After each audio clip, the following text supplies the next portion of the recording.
You know what today is? It is the day where entrepreneurial minds gather, right? So that we could be whole entrepreneurs, not only to make money, but to make money well in every area of our life, to have happiness, wholeness, and greatness. And so today you really want to tune in. Why? Because we're talking about what it means to navigate rough seas as a leader. And newsflash, if you're listening to this, you have a sphere of leadership. You all know who I am. I am attorney Jamila Moore, and I help you start, structure, and grow your businesses while legally protecting your business, your brand, and your profits through copyrights, contracts, and trademarks. And fresh out licenses. But today, we want to focus on really the crux of leadership, because if we could get leadership right, we could get a lot of different things in our life right. So I want to welcome my good friend, a former client, all the things like Dr. Tanisha Freeman Foster. Now, she's going to tell you all about her, because if she run down her resume, you're probably going to want to go back to school or something like that. So Dr. T, introduce yourself to the people. Thank you so much. And I call you Coach Jam on here because you Call are me my Coach first J. coach. So thank you so much. So good day, everyone. Dr. Tanisha Freeman Foster. I am the CEO and principal consultant at Lead Us Well. And I like to say I have a healthy obsession with leadership. So my background includes community health, and I also have a master and a doctorate in leadership. And I just believe in the power of leadership. It as leaders ourselves, but also how we impact others, how we impact staff, how we impact community members, and how we impact the world. And so I am super excited to be here today. One of the things that I focus on, one of many things I focus on, is mental health, mental wellness, workplace wellness, workforce engagement. Also, I have a background in HIV, child welfare. And so really helping people where they are, but also helping them thrive and be the best they can be at all levels. Helping people be the best that they could be at all levels. I'm going to jump right in, because this is a transparent community. Where do you see people not being the best at the top level? Like when we talk about, so even people sometimes don't think of themselves as a CEO when they're starting their business, but you are a CEO. And so these are the people that are at the top level of their businesses. What are some indications that they may not be well? Yeah, and I think that's a great question. I think sometimes we see wellness within ourselves, and sometimes it's other people that direct us to it. And so I would say being with yourself in those moments of quiet and stillness, and really taking that thermometer and saying, am I being my best self in this moment? Have I eaten? Have I taken care of myself? Have I exercised today? Am I meditating? Am I engaging in mental health therapy and things like that? I think the biggest thing that I see is a lot of times people try to separate who they are as a person versus who they are as a leader. And there are some distinctions of how we show up in those roles, but we are the same human being. Like I don't take one off and put one on when I come in. And so if I'm unwell as a human being, then I'm unwell as a leader. If there are things I need to do to improve as a mom or as a spouse or as a friend, most likely those things also are transferred into my leadership. And I think that is the thing where I see a lot of times people feel like these places right here I need to improve on, but as a leader, I'm like this. And so even if you're doing it well, if there are areas that need improvement, that means that you could be doing it better. You know, as you were speaking, one of the things that stood out to me or stands out to me is the difference between management and leadership. And so a lot of people manage a lot of different things and they don't really show up as leaders. And what is the harm in just being a manager rather than a leader? That is a great question. And so I think it's important for us to break that term down. And so I could manage by myself. I could take some papers, I could take a project, and I can manage that and say, okay, this is the deadline. I need to do these things. As a leader, I may be doing some of the same things, but there are others who are watching me.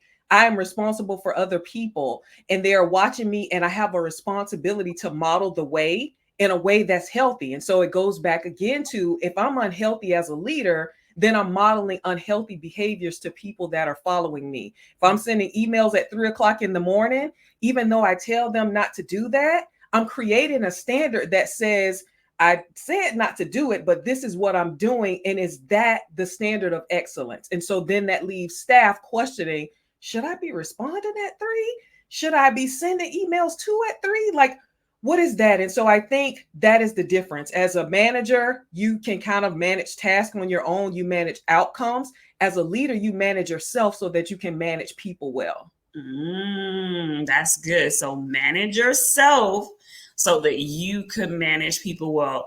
And where do you see people managing themselves at a greater capacity so as to drive certain results? And then where you see them managing themselves at a deficit and kind of draining the results that are possible? Absolutely. That's a great question. I think so. Most of us as leaders, we have been conditioned to meet outcomes and deadlines. Like we do that all day and all night, but it's how we do it. So, am I waiting to the last minute and depleting myself? Am I trying to take it all on instead of helping delegate it to people? Am I micromanaging? And so, those, I think leadership is a continuum. And there's a way that we create balance, and there's a way that we are in overdrive and overextend ourselves. And so a lot of it is situational, but we have to be mindful that we have to balance. And so when there's an imbalance in that, whether we are waiting to the last minute or we like out the gate, we on people's back, like, when did you do this? Did you do this? Did you do this well? And so I think there are a lot of different circumstances. And so looking at it as a scale and looking at how do we keep it balanced? And if we're in overdrive, how do we pull back from the other side? Because too much of anything could be really harmful to other people. That's good. That's good. And so you started your business. You were working a full-time job. So they call you corporate heroes. But now you are a full-time CEO, doing all the things, managing all the parts. What do you think has been your biggest leadership shift? Yeah, this is a great question. I think the biggest leadership shift has been that it's on me. That it got real and it's like, ooh, like this is on me. I am responsible for this being successful. I am responsible for making sure I have contracts, making sure the quality of those contracts are good.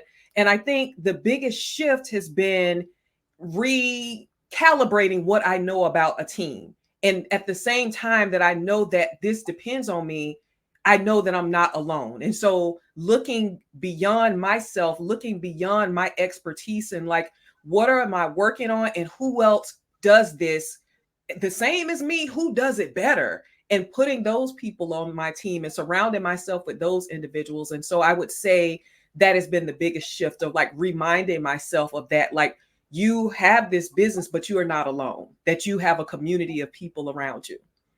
That's good. That's good. And I think one of the things that I try and teach people who come to me, whether it's for starting their business or protecting their business from a legal space, is really around like what it takes to really lead in these times, right?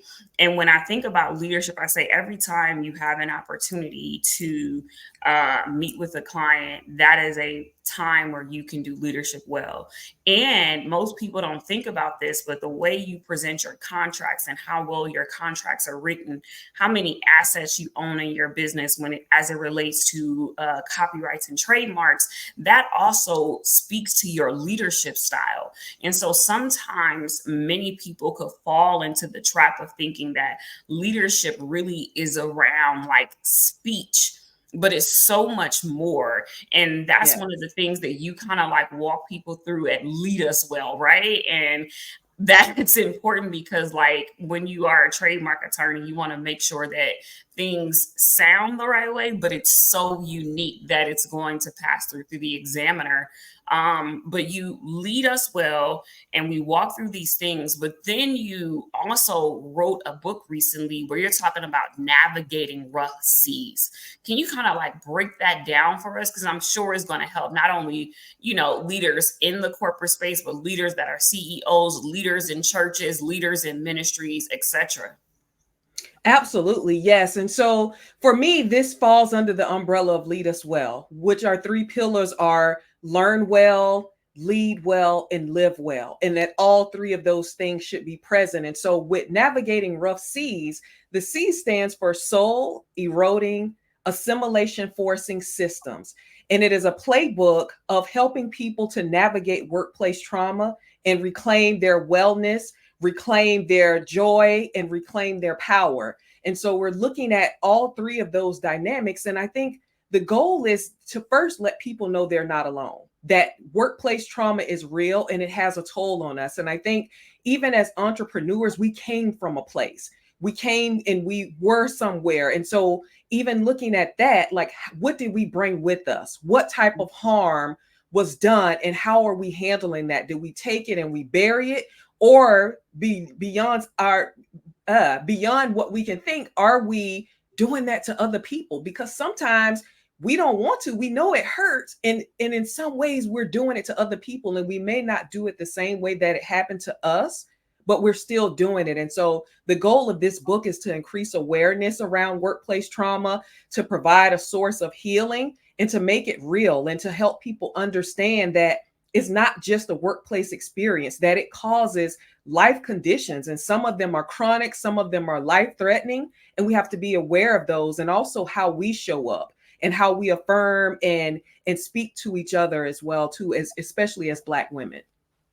Yeah, that's really strong. And as you were talking, one of the things that kind of stuck out to me is you can fall into a trap when you are starting your business to create a toxic environment for your own self. And what that kind of looks like is like, okay, I can't eat, I can't do this, or Mhm. I serve my clients before I ever serve myself. And I think that's the reason why, as a community, I like to push for us to be whole entrepreneurs, right? Like, we can't just focus on this piece here where it's only about making money. And the Yes. reality is, the Bible says, money answereth all things. So you do need it. However, you have to make sure that you've done the work so that you are leading yourself well as you are going after making sure you have a profitable business.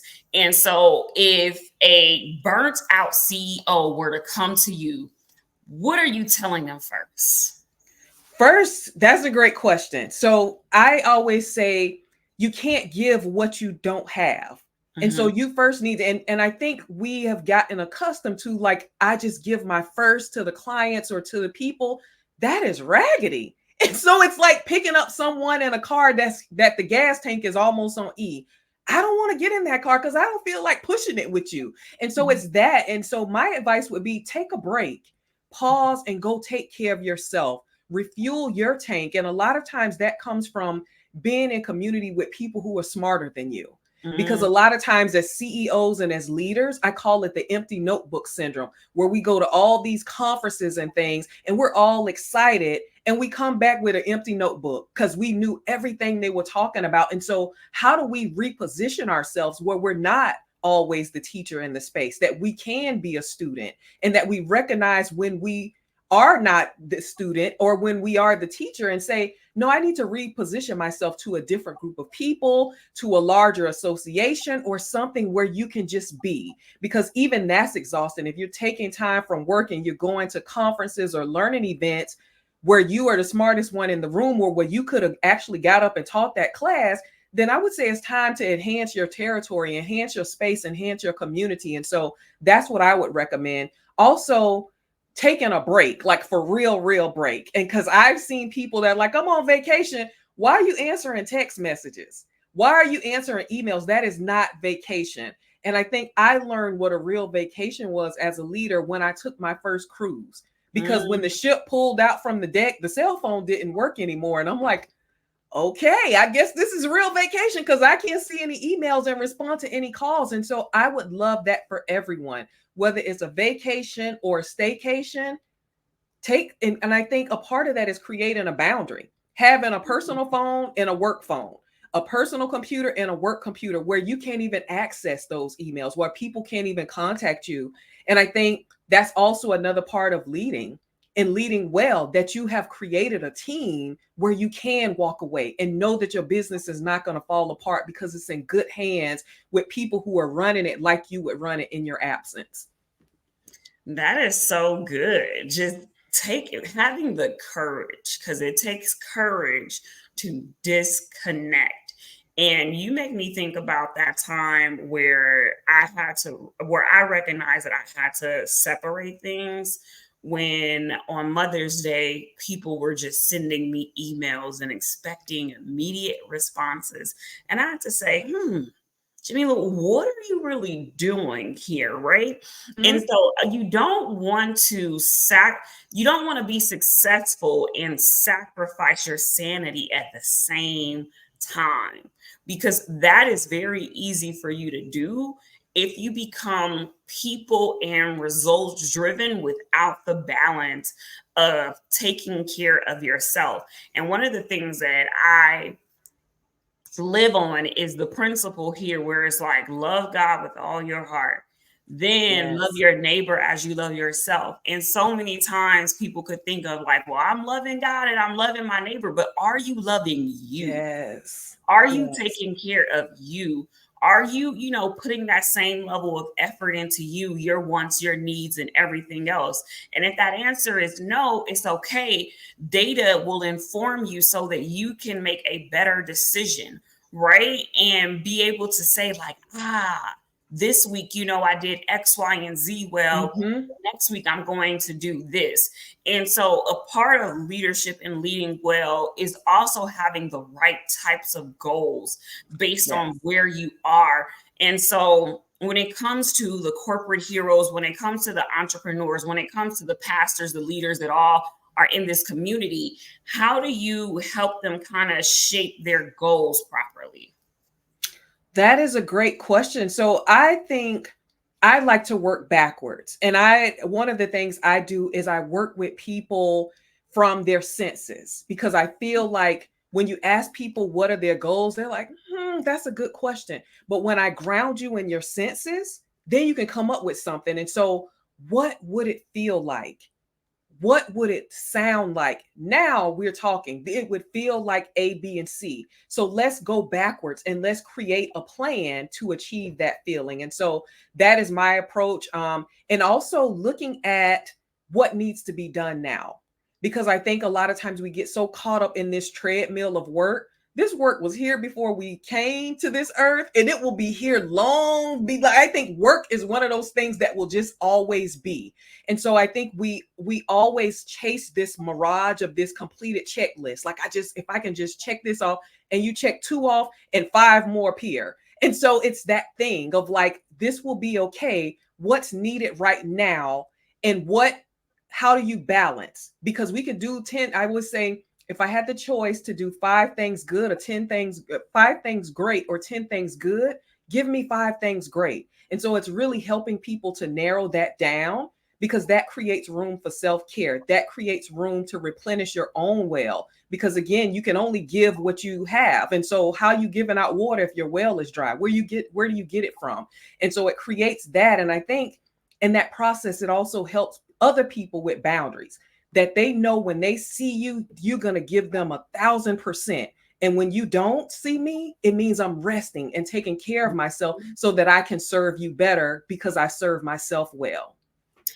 Ooh, so this was good, but let me tell you what's about to be even better. Because so many times in certain organizations, people over rely on the leader. And we're talking about leading us well, navigating Yes. tough seas, all of the things. How do leaders position their departments, position their businesses, position their organizations, and to have a better sense of empowerment rather than the dependency upon the leader for everything? That is a great question because there's so many layers to it. And first is, as a leader, did you hire the right people? Because if you did, that means they should know how to do the work. They know their job, they know what you expect of them. Back up and let them do their work. And I found that sometimes that is a struggle for leaders. Like they've been used to just having their hands in everything. And so it doesn't feel right to stand back. Or sometimes it's perceived as a threat, like, oh, whoa, let me help this person because they might do this. If you hire the right people, they're going to do the right thing.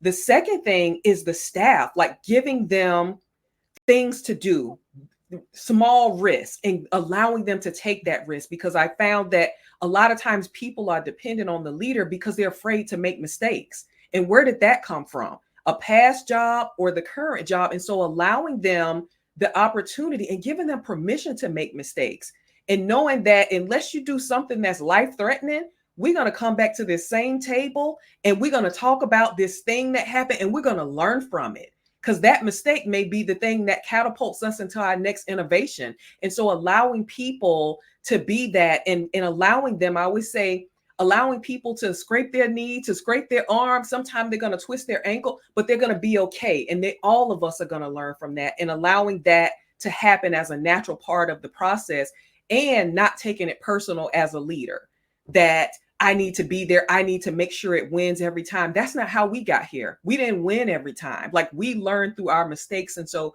giving other people the opportunity to do that is extremely healthy. That is amazing. So, as you begin to scale your business and all of those different things, and making sure you have your right employee contracts, because y'all know y'all Yes. riding dirty. Yes. And independent contractor agreements. The first thing that you need to think is, am I hiring right? And then from the CEO perspective, you also want to make sure, do you have the clear roles and responsibilities and deliverables that you want from that individual? Recently, I was just thinking about the last time I worked at an organization for someone else. And I managed someone who was like probably twice my age, in his 60s. And he said to me, you were the best boss I ever had. And that thing like blew me away. Like, this little 32, 33-year-old woman out here was able to lead in such a way and make an impact in such a way. And prior to me getting there, he was on an improvement plan and they wanted to fire him. Wow. Yeah. And so it's like really leaning into the right leadership skills are the thing that's going to drive your organization and drive your people, which drive your results. And so if you could sum up the top 3 to 4 leadership skills that every CEO or department head or organizational leader needs to have, what are those 3 to 4 skills? Oh, that is nice. I would say the first one is listening. Listening and actually hearing what people have to say, even when it's uncomfortable. Because I found that sometimes leaders, we get really uneasy. Like when people like, this could be better, and we take it personal. And so listening, and that requires us to separate ourselves from the business. Yes, you might be the CEO, but you are not this thing. And so listening in a way that allows people to make positive contributions or positive criticisms about the work or about the process, and do it freely in order to help the business grow. I would say the other thing is empathy, and remembering when you used to be the employee, remembering what that felt like. And so I oftentimes hear leaders say, well, if they didn't understand, they should have just came and asked. When you were in that position, did you just come and ask? And so remembering what it felt like to be in those shoes. Another thing that I would say is being holding yourself accountable, being a good steward as a leader. That leadership is a big responsibility, and it should be scary. It should not be debilitating, but it should be scary because we are creating workplace and life experiences every day. And so either we're creating, like you talked about this gentleman who came and said you were the best supervisor, we're creating those experiences every day. And so either you creating good ones or you're creating bad ones that people are going to take with them for the rest of their life. And so there has to be a level of accountability. And I think the last one would be just being a human being, being a human being and not being this robot that people feel afraid to talk to, but modeling good behavior, modeling good processes, modeling taking care of yourself. What does wellness look like? Like, we're no longer giving awards for who's rolling over the most sick in vacation time. Like, that's not cute, because we know people are unwell because of that. And so being a human being, I think, is the best thing that you can do as a leader. No, that's really good. And I think one of the things that, like, we have to remember, especially when you grow in great influence and great impact, is you can't be so far gone and not be and be detached. Yeah. I said this because I was at a church, and the way that I was treated, I was like, wow. And Wow. this was like by someone who was really close to the leader, and I was just like, well, they clearly going on a power trip in some sense, right? And you have Mm-hmm. no idea who you're handling or mishandling, right? Yes. Right. Yes. You could be mishandling the next Oprah, mishandling the next TD Jakes, and Mm-hmm. it made me think of this process of, like, whatever organization you have, it is best to have some sort of periodic secret shopper experience, because you want to make sure if they're coming through your church, they're having that experience that you say you want to have. If they're coming through this, they're having that experience that they want to have. And I think that probably shifts probably the toxic environments and things of that nature too, because Yeah. it was traumatic for me. Let's be honest. Mm-hmm. Right? Mm-hmm. And so, how do people even, because, how do people continue to lead after the traumatic experience? And how does the book even connect and kind of walk people through that? Yeah, that's a great question. And the book walks you through healing. And so in the book, I talk about, if you're experiencing or navigating a traumatic workplace environment, or you have in the past, there you have two options. Either you plan to leave or you plan to stay, but it's not okay not to have a plan, or you can have both. And so that is the goal of, like, what things do you need to put in place? And we go over finance, we talk about community, we talk about mental health, physical health, emotional health, social health, and going back and connecting to your purpose. And so that's one of the things that we talk about, in that I just previously referred to, is separating the platform from your purpose. And I find that a lot of times people conflate them. The platform is like a marketplace where you sell your expertise, you sell your skills and your passions for a check. Sometimes it's deeply discounted check. And so the purpose is that thing that you were created to do, that thing that God put in you before you were born, and say, you're going to go forth and you're going to make the world a better place because of A, B, and C that's in you. And sometimes we feel that those two go together. Like, I can only make a difference if I am at A, B, and C business. No, baby, you can make that difference from the trunk of your car, because that's something you were born with. And so keeping those separate is healthy, because when we conflate them, I've seen people that have wanted to give up on the thing they were created to do, because things were going wrong at work, and they're like, maybe I'm not supposed to be doing this. Maybe that's not my passion after all. If I'm not here, then how can I do this? That thing was put in you. You can do it no matter where you are. And so being careful of not to conflate them and separating them, because that helps to get you unstuck, and creating a pivot plan, creating a plan of wellness. Not when you're in crisis. You need it when you're in crisis, but you need it before crisis. What are you going to do? I'm going to Zumba 3 days a week. I'm blocking that time off on my calendar. No appointments unless I make them. I'm going to Zumba because I need that to take care of myself, and I'm going to do it unapologetically. And so being specific about that and developing that wellness plan and that pivot plan. If time is up, time is up. And your purpose comes with you when you leave. And so separating the two. That's so good. And one of the things that you just kind of highlighted for me is when people are walking through these traumatic experiences, right, there is a level of ownership that they have to have, as it relates to whether they will stay in it or whether they will leave. And I think Hmm. this is really key, because this is what we will call a transferable skill, because she may be talking Yes. about it from a CEO perspective, from a corporate environment perspective, but you can take this skill and assess this in any environment in your life. Yes. Right. And so, how are you going to navigate the rough seas when you yourself may have created or allowed the toxicity to be in your home, in Hmm. your relationships, in your X, Y, and Z? And so I just didn't want to skirt past all of the juice that was in what you just shared there. And so when people are walking out of toxicity, so they could either leave or they could stay, what is the danger of staying with no change? Yeah, the danger of staying with no change is that the physical and emotional impact that it has on you. Hmm. And so we look at data, even data for Black and brown people and Black women, of Hmm. heart disease, of diabetes, of stress.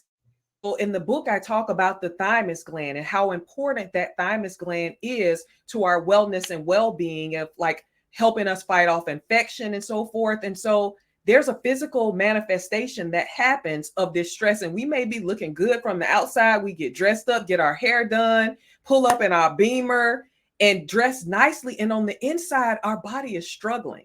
And so being mindful of that, you don't have to look sick to be sick, that there is an impact. Yes. I mean, you don't have to look sick to be sick. That was a Mhm. whole thing.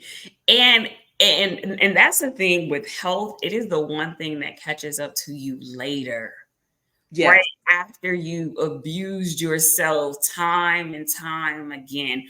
So you may not have ever thought about this, but if not, I'm going to be in full Coach Jam mode right now. What are three signs that you are abusing yourself and you don't even know it? Wow. I think the first one is that you have normalized it, that you have Ooh. gone to a place where you have normalized it. And that's something I talk about in the book, that our grandparents and parents and great grandparents have navigated traumatic and abusive work. And some of them were enslaved and they had no choice. And although we have nice cars and homes and stuff, we like, abuse is abuse. And so our things, our material possessions have become trophies for abuse. And so being mindful of that and knowing that once you start normalizing it and making it okay, now you can't even feel the pain. And so now you walking around and your foot is bleeding or your arm is bleeding, and you can't even feel the hurt from it anymore. And so I think that is the first thing, that we've normalized it. I think the second part is that we don't even go to the doctor anymore because we don't have time, and we're just working, and we can't go to the doctor, we can't go to the dentist, we don't have time for the gym. And so that's the second thing, that we have accepted that as a reality, that that comes with the job. And if someone else asks that of us, like, I just need you to come over here and do these things for me every day. And even when you feel sick or tired, I need you to still come. You would like, what? You don't even care about me. But somehow we've conflated the fact, and we have convinced ourselves that our employer cares about us because they pay us a check. You work for that check. Those are two separate things. And so being mindful of that. And I think the third thing is that, um, what would I say? The third thing, the third sign is that we have start to model that for other people, that we have start to model that for young people, and we have start to, this is just the way it is. And so when we do that, we set people up to fail. And I think that has been a thing that I've been intentional about not modeling harm for other people and not referring them into situations where they're going to be harmed and where they're going to have to assimilate. And so when I refer to the book, Assimilation forcing is anything that forces you to be someone other than who you are. That you have to talk different, you got to wear your hair different, you got to pretend like you well when you sick, you got to pretend like you strong when you feel weak, you got to smile when you sad. Anything that causes us to do that, and if we do it, we've fallen into that narrative. And so the point of the book is to recognize when it's happening and rewrite that. Like, I'm not smiling anymore when I feel sad. I'm not just going to suck it up and pretend like this didn't happen. And I talk about it a lot of times, as we were, sometimes some of us were raised in like, you just go to work, you do your best, and you keep the peace. And in the book, whose peace are we keeping? Because it's not ours.